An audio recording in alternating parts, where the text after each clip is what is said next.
I didn't find out I was cut until the seating chart leaked. Not from my brother, not from my parents.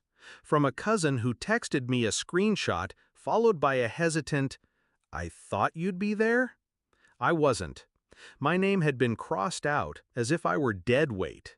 When I confronted my brother, his fiance's voice cut through the phone line, sharp and smug. "It's our day. We don't want distractions." Distractions? That was me. The sibling who had covered his lies in school, lent him money in college, kept his secrets when he couldn't. I was a distraction. And my parents? They stayed quiet. Silence can be louder than any betrayal.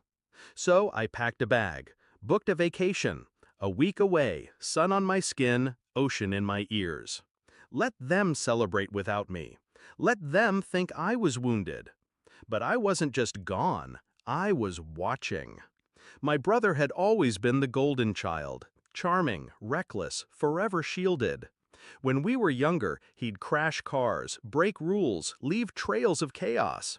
I was the one sweeping behind, the shadow that kept his halo clean. I thought that loyalty meant something.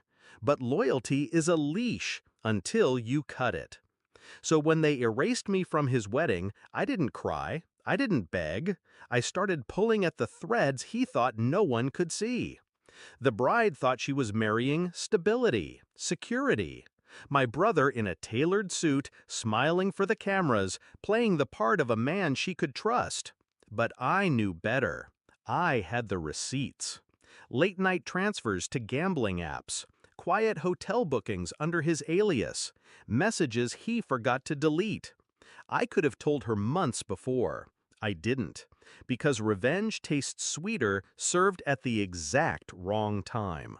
So while they toasted champagne, I sat poolside with a drink, phone in hand, watching my plan unfold. At midnight the night before the wedding, I scheduled the drop.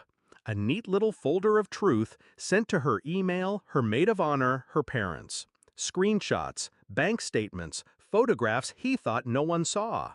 I didn't need to add commentary. Facts scream louder than words.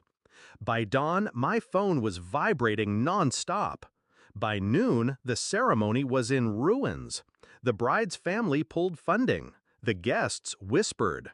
The bride herself?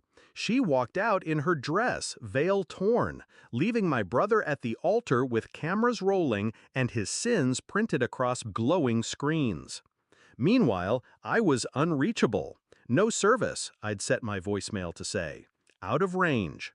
But I was very much in range, watching the implosion from afar, every frantic call lighting up my phone like fireworks. My mother's voice cracking, "Where are you? You need to help us fix this." My father's growl, "Do you know what you've done?" And my brother, begging, "Please, please pick up. You can explain. You can fix this." Fix this. That's all I'd ever been good for. Their fixer, their shield, their scapegoat. Not anymore. When I landed back home 3 days later, I didn't go to their house. I went to mine. Silence is its own confrontation. It wasn't until the fourth day that they came to me. My brother on the porch, suit wrinkled, eyes hollow. My parents behind him, their faces lined with panic. He started to speak, but I raised my hand. "You erased me," I said, calm as stone. "So I let the truth erase you." His lips trembled. My mother tried to step forward, but I shook my head. "Do you know what it feels like," I whispered, "to be cut out of your own family's story? To find out you're not even worth a chair at the table?" They didn't answer. They couldn't. I leaned in close enough that my brother had to look at me. "Now you know." The silence that followed was heavier than any shouting. They left without another word. And me? I went inside, shut the door, and felt something I hadn't in years. Peace. Not triumph, not rage, just peace. Because revenge isn't about destruction, it's about balance. And for the first time in my life, the scales were even. Sometimes I think back to that cousin's text, the screenshot of the seating chart with my name missing. That little cross out was their message to me, you don't matter. Funny thing is, that cross out gave me freedom. And when the wedding collapsed under the weight of truth, when their voices cracked with panic on the other end of the line, I realized something. I didn't need a seat at their table. I was the one flipping the table over.